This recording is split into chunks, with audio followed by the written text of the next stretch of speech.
Is we is. So rather than do the usual countdown, I think I'm just gonna start the thing all casual like here. Basically, welcome back to the Day Night Show matches today, everybody. We are continuing our show matches from the previous weekend. These were originally Sunday's games. We have Leafcena versus Loopyloo. This is a mismatch series. This is something that we did because there was a bunch of people that would have had to play each other again. They didn't have the ability to play new opponents, so I had them play against people that are vastly out of their league. Now, what this does mean is that the matches that this creates are inevitably kind of one-sided. So, basically, what I'm saying to people is that these are only going to be one-off. They will not, Loopyloo and Leafcena will not be playing each other again next time. They'll be playing other players. But this is good for lower-level players. You know, it gives them the chance to see what higher-level players like, actually feel it. Because when you're playing on ladder, you're actually experiencing people usually close to your own level most of the time, and then you can go and play somebody who's way in that other stratosphere, like 2-3 leagues above you, and it actually does have a noticeable improvement on your game to do that from time to time. So it's not a bad thing. The other thing is that sometimes encourages the better players to do really weird stuff, which is funny. To be honest, that's kind of why I want Loopyloo to do it, because I mean, he's going to look at it as the chance to try something he wouldn't normally get away with. Now, the thing is, you got to be careful with this, because we don't want to demoralize people. But, you know, as long as you know your opponent is cool with it, then it can be a fun time. Now, there was one other one of these. I don't think they were able to actually line up their schedules, so they're just going to end up playing new people next week. And that's the way the cookie crumbles. Also, hi, Covert Muffin. Oh, it's a covert. I watched you run Jedi Academy the other day. Holy crap. I guess I never thought of it as a possibility. Knowing the physics that well, I probably should have thought of that sooner. But yeah, that's pretty cool. Props to you for that. I am curious to know what you're talking about. So he speedrun the story for Jedi Academy. Nice. And actually, the counter still counts when you are selecting force powers and choosing the next mission, which is kind of crazy. Oh, so he has to know where to click. Really quick. Oh, yeah, damn. It was. It's like playing a Final Fantasy game. Yeah, it was very weird. It was different. I guess I should have figured that sooner, as well as I played the campaign. I don't know how many times I went through those levels. This is the most important question I have with reference to this. When you're speedrunning it, do you go double-bladed or two swords? Go single. Oh, you go single. He does. I guess that makes sense. Because the way that it works in Jedi Academy is, if you know the specific frames of the animation to click the attack button on, you can skip half the swing. Oh, okay. Yeah. So you can instantly kill shit, which is really cool. I kind of forgot that it actually gave you the option to do that. That you could stay single bladed and then have 3 different styles. Yeah. Yeah, so if you swing, because it's better to go 2 sabers for T3. Really? You go single saber because you're crazy. It's a lot harder, but you enjoy it. Oh, fair enough. Yeah, T3 is all of the parts with all the Dark Jedi in it. Yeah. Covert, is that one of those things where it's theoretically faster to go single saber, but since it requires more frame perfect movements, it's not something people usually do? Is it like a taskbot sort of thing? Is that I don't know, because there are a lot of strategies like that in speedrunning, that's for sure. But anyway, we're getting far off topic. All right, Let's actually cast this. Yeah. This is a best of 3, random versus Protoss. Loopyloo is about gold to plat. Leafcena is bronze to silver, somewhere in there. Okay, we're starting off on Dusk Tower, so this should be kind of, well, it is what it is. It is. I know what you mean. This is actually one of those maps where not knowing what your opponent is at the beginning can be a little bit scary. This and 4-player map people end up playing a lot on that. It's all bluish colored. I can't remember the name of. We'll probably see it today. Okay. It also has a tucked back expansion, I think. Yep. And it's got that weird No, it doesn't. gold over near the. As a double ramp. Never mind. Yeah, it's kind I remember it now. of. Oh. Anyway. No, wait, hang on, don't talk yet. Why? Ah! This removed the. Ah! For some reason, this removed the Legacy of the Void game detection for the overlay. Alright, we are set now. Go ahead. Okay. Way to go, XSplit. I love you too. Anyway, at the top of the map, we have our random player spawning in as Protoss. It is our yellow Protoss player, Loopyloo. That did not work as well and out loud as it did in my head. I almost got to work on that. It's okay. And his opponent in the bottom left-hand corner of the map, pink Protoss. It is Leafcena. Get on to Okay. So yeah, this map actually goes out to like 3 base games fairly frequently, I've noticed. Yeah, I think it helps having that tucked away base over there. We'll be going straight for that. In Protoss versus Protoss, 2 base play I think tends to dominate. 1 base play is very, very risky, and with the Mothership Core photon overcharge ability on pylons, it's very easy if you have a nice, crisp opening to hold off a lot of early attacks. That said, the usual stuff still applies in PvP from what you might remember in Heart of the Swarm. Oracles are still very, very strong. Blink Stalkers are still very, very strong. There is the added threat of Adepts that get mixed into things, often in the form of drops. Adept all-in's not so strong anymore. But at one time in the beta, they had more shield health than they do now, and they were quite a bit more terrifying at the time. People are figuring it out too. They recognize the movements, the kind of fancy tricks people pull with the ghosts, so it's kind of getting there. It's getting there. You still can get longer games in PvP, usually when they both attack each other at the 2-base stage and start running out of money, and they fall back and expand a bunch of times. And that's when you get to the crazy stuff. Tier 2 units, Tier 3 units. Protoss side. Fuck carriers. Oh yeah. Carriers. Yeah, no, we don't see a lot of those. We don't. Mostly just, they take a really long time to build. Their build time was reduced for a while in the beta and then got tuned back up to where it was in Heart of the Swarm. But they are still more powerful as a result of the new ability that they have. They can often escape and leave damage in an area. They, like, just killing the carrier does not end its damage, which is part of what makes it better than it used to be. That said, as we can see here, we have Loopyloo Chrono boosting out Warp Gate, and it looks like mass-producing Stalkers. So maybe going maybe for a little Stalker Mothership Core aggression. Meanwhile, at the same time, Leafcena is doing kind of the same thing. Is he researched Warp Gate already? No. Okay, so no Warp Gate just yet. It has a little bit of extra resources. You can see this is one of the things that happens when you have 2 players at vastly different level play each other. Is that this guy, Loopyloo, he's able to keep his resources down for a little bit longer than his opponent. They'll both end up building up a lot of resources as time goes on, though. Because that's really the hallmark of a Master's Diamond level player, is when they can keep that money down until they're maxed. Pylon coverage there.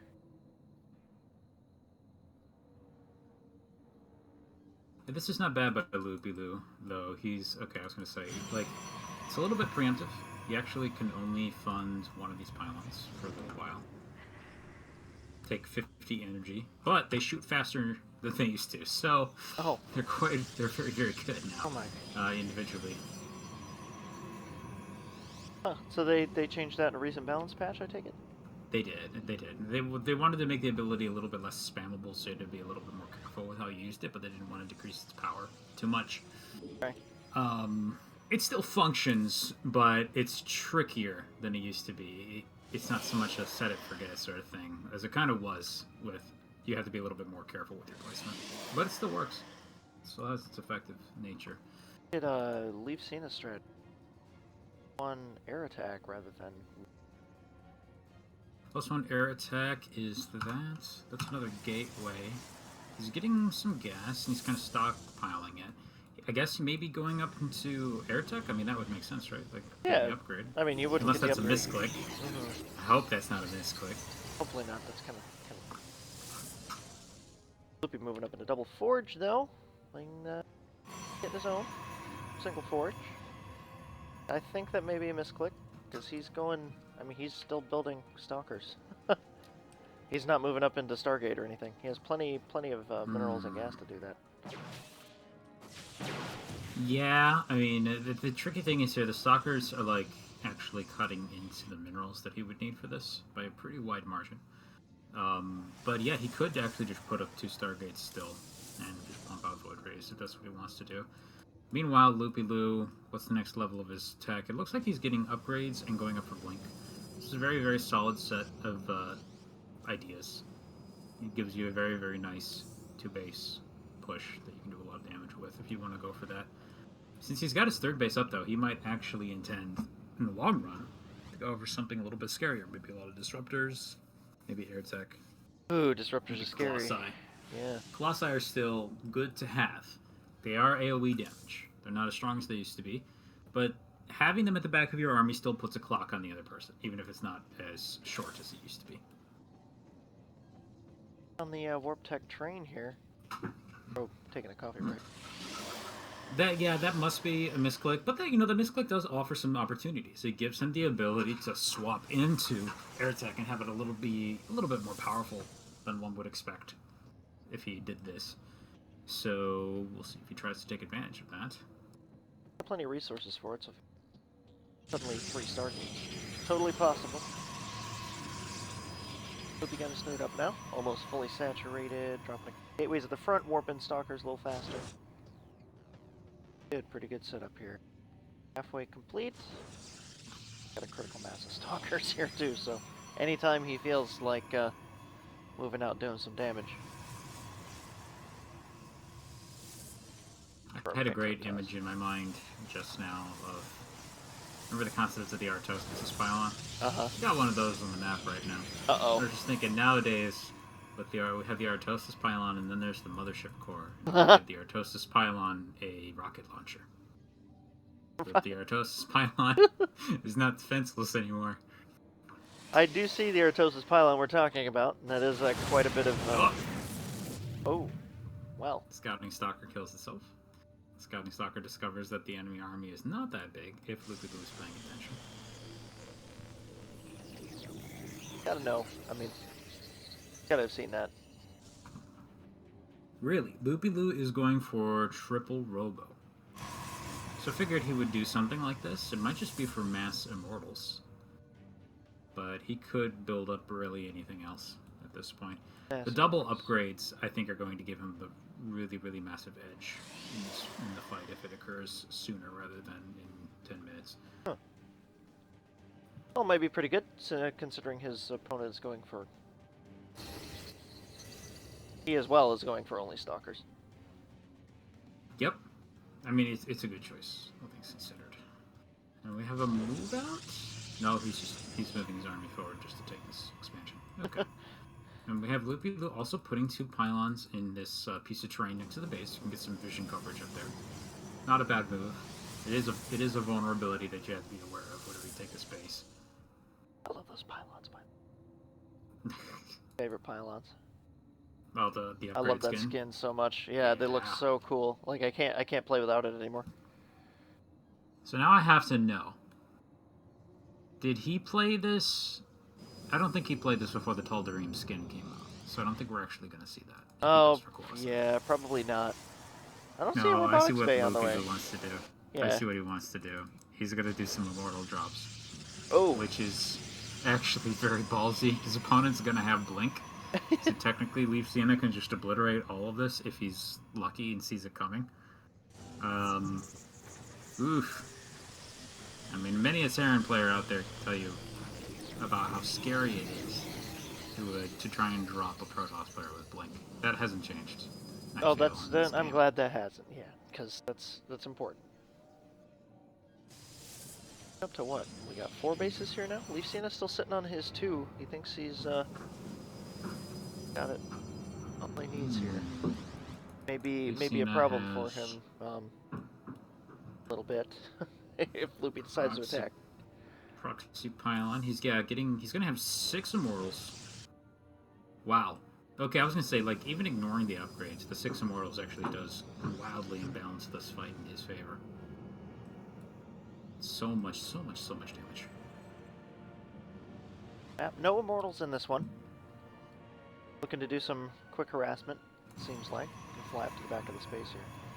No cannons. There's nothing in this warp prism. So I guess he intends on warping in first. Yep. Adepts? Zealots, we go on Stalkers, Loopy. Right as... I oh, no! I actually prefer Adepts for this just because the... Oh, he's leaving. Well, Right as that's... Leafcena leaves! I actually prefer Adepts for this simply because they take... It's a little bit harder for them to die than Zealots. They all kind of stay in one spot, so they're easier to pick back up. Okay. And yeah, there's nothing here, so those things are going to immediately start killing stuff. The question is for Leafcena, does he go back right away, or does he go in for the attack? If he's lucky, he can blink on top of the army and try and focus on the Immortals really fast. He's still going to lose a ton if he tries this. I do like him moving back. I think this is more likely to work. Oh, hey. Oh, crap! Oof. I have never seen that unit in my... Oh, he didn't know what it was. He just watched it go by. Oh, poor Leafcena. Oh. Well, if you're watching this replay, basically that is a warp prism. It's the dropship of the Protoss army. I hope you're not hearing that too loudly, whatever's going on in the background. My dad is working in the room opposite mine. No. And making this. I don't know. There we go. Also, that's a lot of Immortals and laser beams, and that's the end of that fight. Alright. I was gonna commentate it, but I'm like, oh, well, no, this is just over, like, immediately. Yeah. Well, there we go. Loopy taking game 1 there. Both armies pretty similarly sized, but I think Loopy had the, well, tech advantage there. He went robo, got 3 of them. Yeah, And that plus he 3 did ground well attack. there. Yeah. I mean, the big point, again, was that spending. You could see that Leafcena, he had the money he needed to compete there. But we're looking at, like, a difference of 2,000 or so resources just not spent.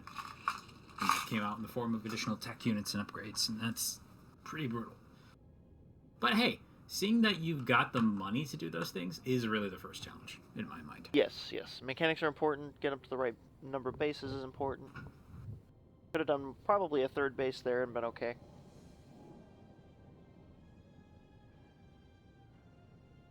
So, game 2, what you thinking? Prion Terraces.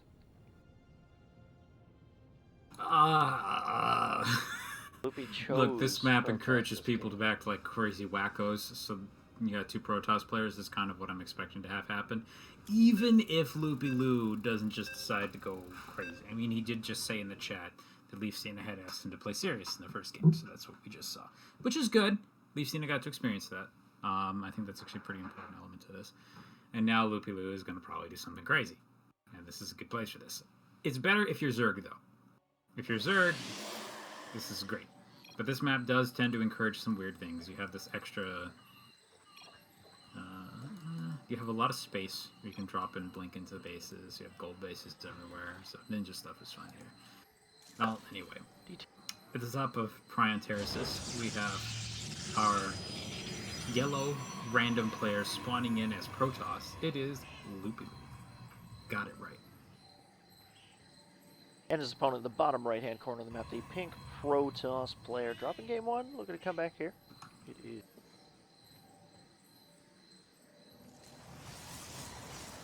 Good. Yep, like you said, pretty cheesy play encouraged on this map. It's pretty... I mean... The cross distance is actually very small. It looks big, but it's not. I should clarify, though, that it's cheesy, but not, like, in the traditional ways. It encourages encourages stuff that you would normally consider kind of dumb, like ninja bases or far out thirds that you would normally go for. It also encourages proxies to an enormous degree because there's a ton of empty space way away from the scouting paths and away from the watchtowers. So there's just a lot you can do here. You can also just play normally because defending this ramp isn't that difficult. Proxies. A little probe he practiced to build super hard, and he's waiting for money. Leafcena is getting nervous. He's not spending his money. Just put white anyway. I was like, ah, okay. He's fine. He's fine. No cybercore, no forge. You might have also gotten suckered into the newbie trap known as communicating with the experienced player. If an experienced player is typing at you in a match, you should not type back. Nope. They have the APM for it. You do not. A rule that I learned many, many years ago when playing Jedi Knight 1 Oh no. with some of my friends, and he started typing Star Wars lines at me while we were playing, which naturally I did back, but I was a much slower typer than him, so he killed me while I was typing. He knew your weakness. Yep, that never No, my happened again. WPM. It's too weak. WPM game. I think that was before I knew how to type properly too, so I was sitting there struggling to get these sentences out. That's well, that's unfortunate. I'm sorry you Yes, had to go through that. It was funny, but it was a good lesson. It was a good lesson. And that carried over into your StarCraft days. Yep. Well, I mean, I type faster now, but I just don't want to hit the enter key and reorient my brain away from like the group rotation of hotkeys. It's a different type of problem, but some people can do that really fast, and good for them. Well, Loopy building up an army. This probe has still not moved yet. He's busy chronoing out several units here. He's got 3 zealots and going for a couple more stalkers yet. Working on that warp tech. Dropping some zealots of his own. Or Loopy does, so. So Loopy looks like he's building up for a one-base aggression of some kind. He hasn't grabbed his expansion just yet. Leafcena, already having his up, actually is pretty well set up to be. If this goes on for much, much longer, like if Loopyloo doesn't hit him, probably within the next minute, I'd say Leafcena actually has probably too strong of a defense for this to do anything. Yeah. One base plays, your timings are just super thin in this game. If you go for something like this, it's got to either have some wild tech edge to it, like DTs. Oh crap! It can be tough to make anything work. So, Loopy is expanding to his opponent's Okay, main base. I get it. There's the weird tech edge, and that's the warp into the enemy's base. Now, the key and most important element of this is that your opponent have not scouted the left side of his base, and he needs to not. Wow, it's still within the shadows.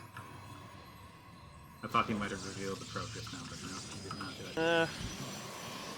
Still, yeah, okay. We'll see how this one plays out, but this is going to be pretty painful.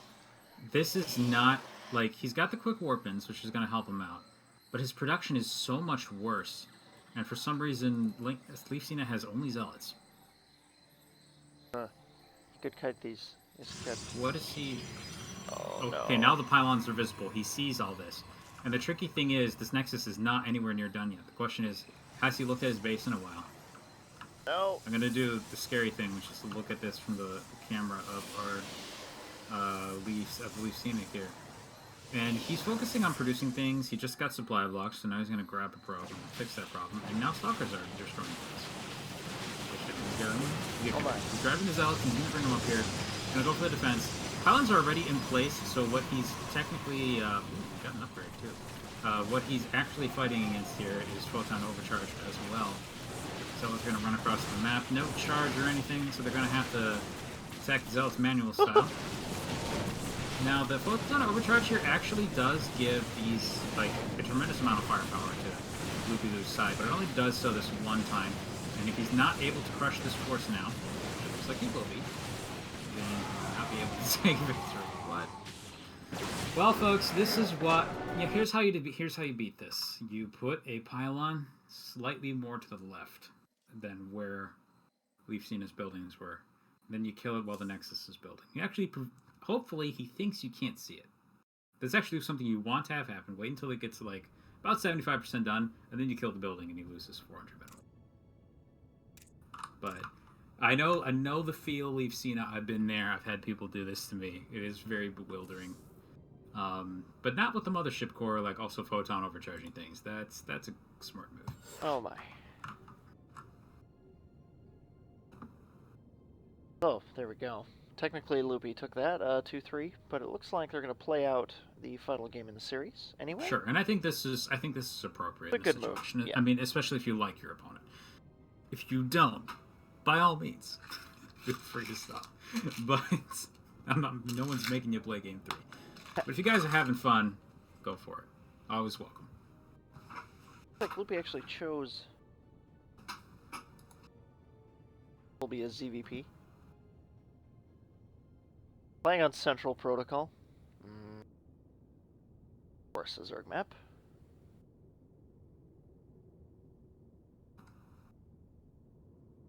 Prepared, sir? I am ready. Oh yeah. I mean, Illidan would disagree. Well, of course he would. Just that kind of asshole. I mean, we all know what he's really saying, though, right? When he's charging across the map using the hunt, he's really saying, I hope you're not prepared. Because I don't want to die. Or maybe he's talking to himself. Not Oh prepared goodness, for what this am trip. I doing? Email blasting off again. Pretty much. Alright. So, starting us off in the top left-hand corner of the map, the yellow Zerg player is Loopyloo. And the bottom left part of the map, we have his opponent still rocking the Protoss and the pink. It is Leafcena. So Central Protocol, I'll admit, I get this backwards with Prion Terraces, name-wise, a lot. That's kind of what I thought that map was going to be. This map is this map is bonkers. Yeah, and they're close by ground, which means that it's actually possible for Loopy to just kill him with a Ling Rush. very, very, very if he close. If he tries to go for a fast expand again. Very annoying. Very close. If he doesn't, then it'll be interesting to see what happens.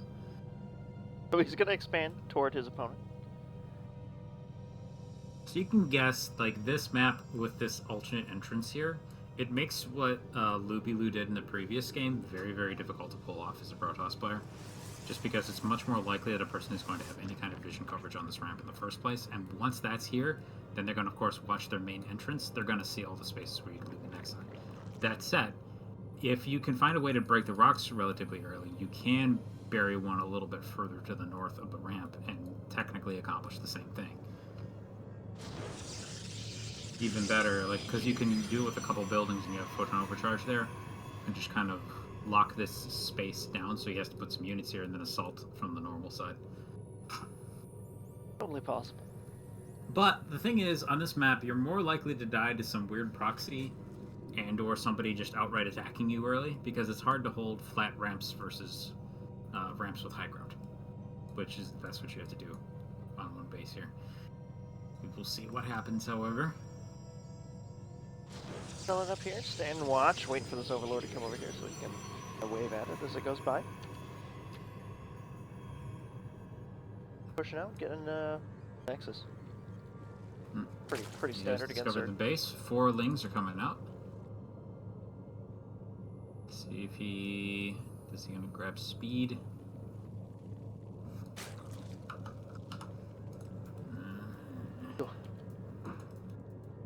These look like these are scouting defensive Lings.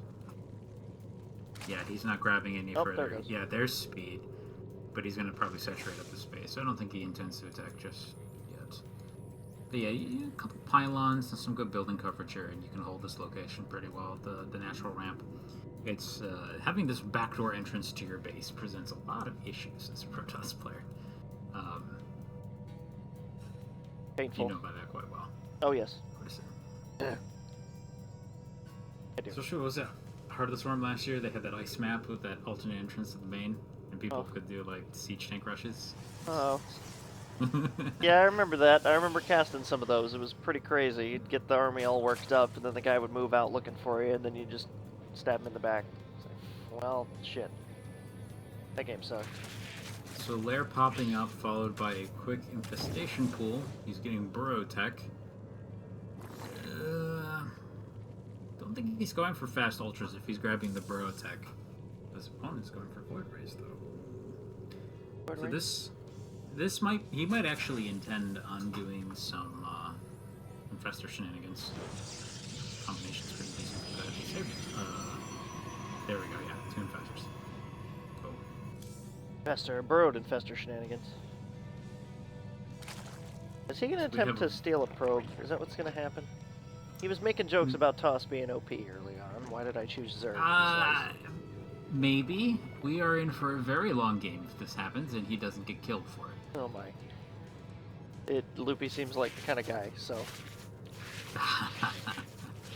This is actually very difficult to pull off because the infestor, either you have to build a train of infestors and have them trade control of the probe to actually get it to your side of the map, because you can't move the infestor, really? Wait, can you? Does the infestor stop moving if it mind controls something? I can't remember. I think so. The problem is that move it after the problem is the duration. The duration is not terribly long, so it's hard to get it north. So you either end up having to build a Protoss base right there in his face, or he's researching. Weird. He's researching neural parasite. Yep. Oh, okay, no. This should be fun to watch. I've only ever really seen this happen once, and it was in one of Firecake's games last year in Heart of the Swarm, back when the Swarm hosts were super strong. And I think, or it was Mana, one of the two. I know Firecake versus Mana is a game that happened, but there was one where Rhett was involved. It might have been Mana versus Rhett. Okay. And Rhett, like, they got into a deadlock. Swarm hosts, spine crawlers, spores, air, Protoss, air. Nobody could attack each other.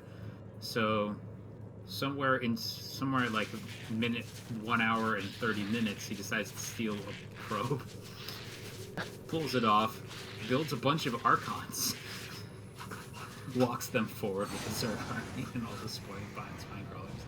Took 3 hours. Oh I don't think God. that's gonna take that long here, but 3 hours?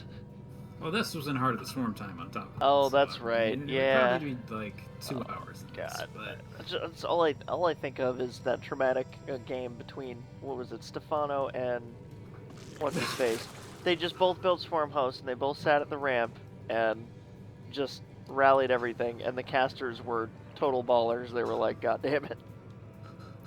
They sat there and casted the whole thing.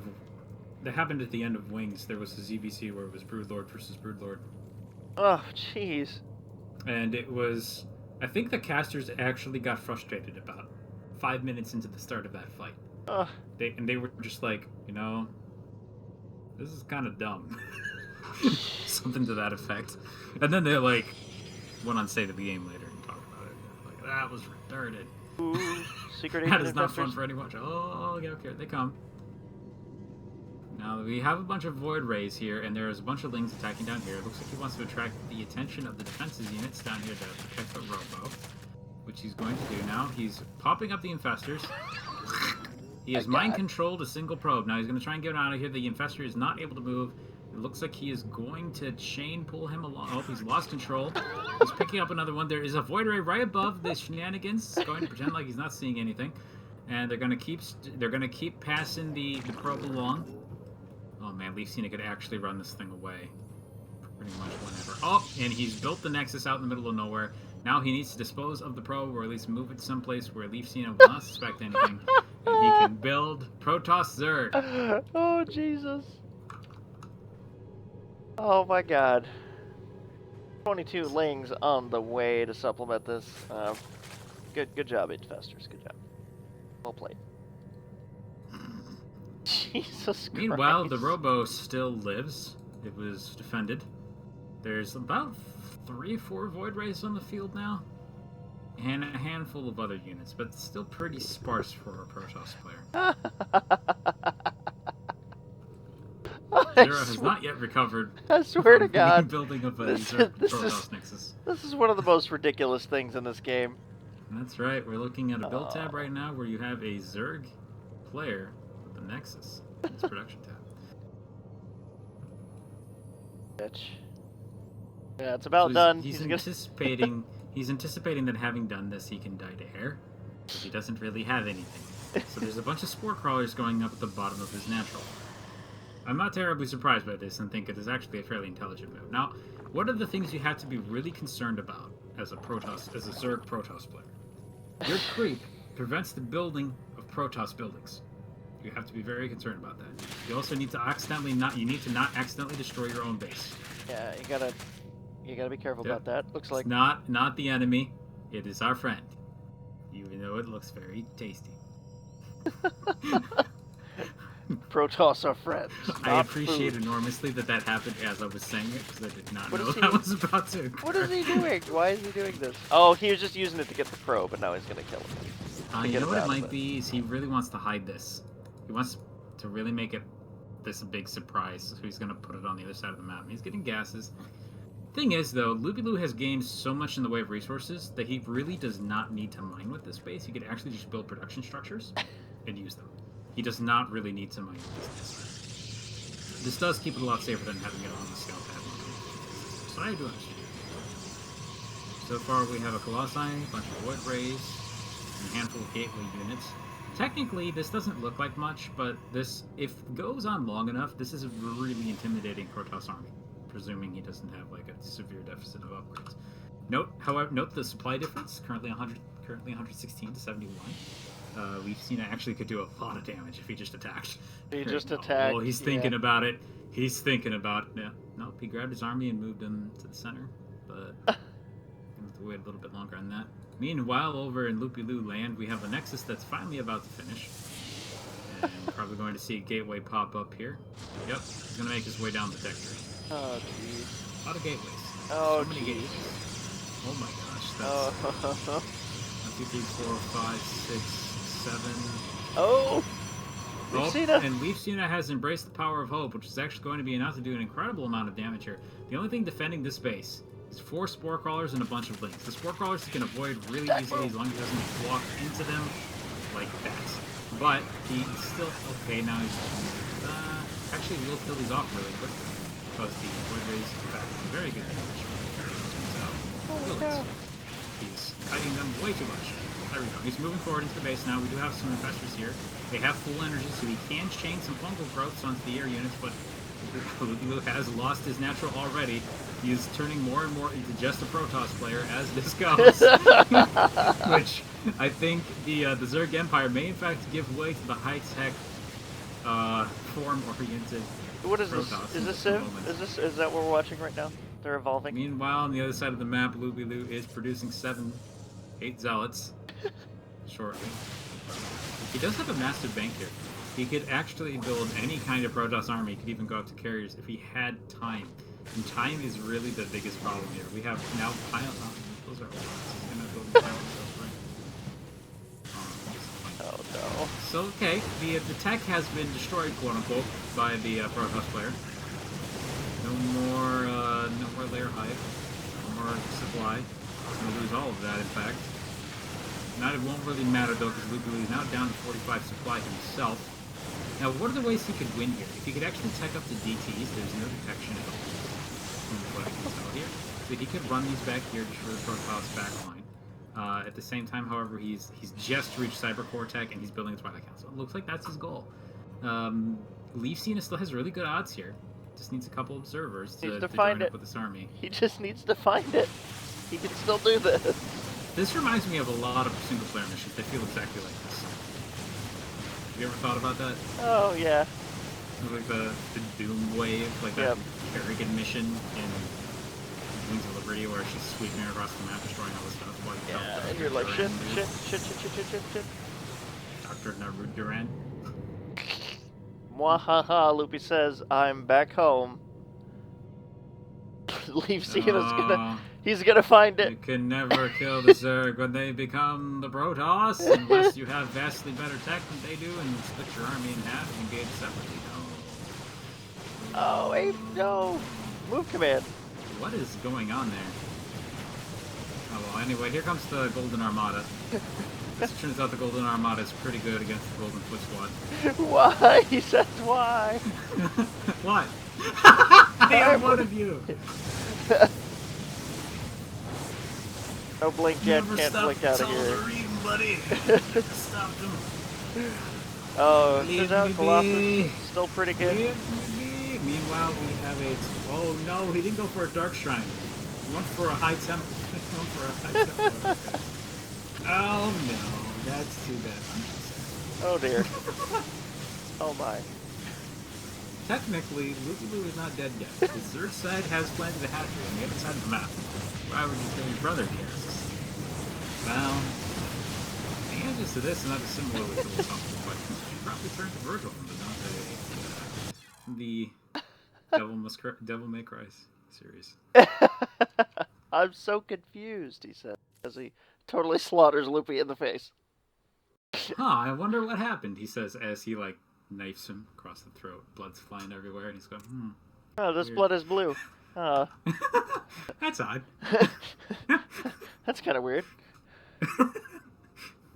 Huh. Yeah, I found out after that you needed Nexus for gateways. Okay, so Loopyloo did not realize this, which is basically, yeah, you would have had more tech if you hadn't killed the Nexus. Yeah. That did happen. Yeah. They kind of get you with the, you gotta have a Protoss building to build a Protoss building. That was an excellent distraction maneuver with the Lings, though. Yeah. Like, the Lings were just causing havoc down at the bottom of this base, and meanwhile you're just slowly moving a probe away, and, like, losing control of it every time you try to do so. So, like, if... Oh, jeez. He was desperate for me to explain after the game. I told him to wait until after the show match. Leafcena, if you're watching this, inside the game, or how did we get to this? It used to be F12. F10, click on help. There's tech trees and descriptions of all the units in here. Next time something like this happens, just click on the Zerg units until you find something about mind control. It'll help you out. Yeah, the only race in the game that can pull those kind of shenanigans. Very silly. Yep. Unless you're playing campaign, then the Protoss can do it. Well, Terran technically can too with Nova. But that's Yes. only on one mission. Only one. Most ghosts aren't that good. No. No. No, they're not. Well, anybody, we are done with series number 1 here. The next one we have loaded up will be Girthing versus Manbon 3. We'll take a quick 2-minute break, and then we'll do that one. I'm actually going to restart the stream. Cut the VODs around.